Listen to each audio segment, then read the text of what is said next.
আসসালামু আলাইকুম ভিউয়ার্স, আপনারা দেখতে পাচ্ছেন আজকে বাগেরহাট জেলা থেকে যশোর চাষড়া মোড়ে চলে এসেছি বিভিন্ন ধরনের চারা মাছের পোনা কালেকশন করার জন্য।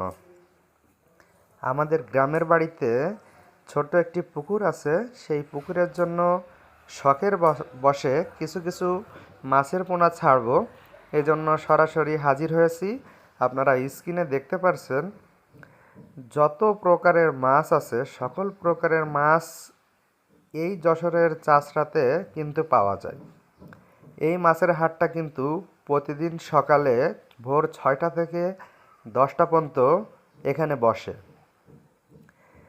তো আমরা এখান থেকে কিছু হাইব্রিড তেলাপিয়া ও কিছু দেশি মাগুর মাছ ও আরও অন্য কিছু মাছ সংগ্রহ করেছি এবং দেখতে পাচ্ছেন এটা আমাদের বাড়ির পুকুর এবং সেই পুকুরে মাছগুলো অবমুক্ত করছি। পুরোটাই আপনাদের সামনে তুলে ধরার চেষ্টা করলাম। ধন্যবাদ বন্ধুরা সঙ্গে থাকার জন্য।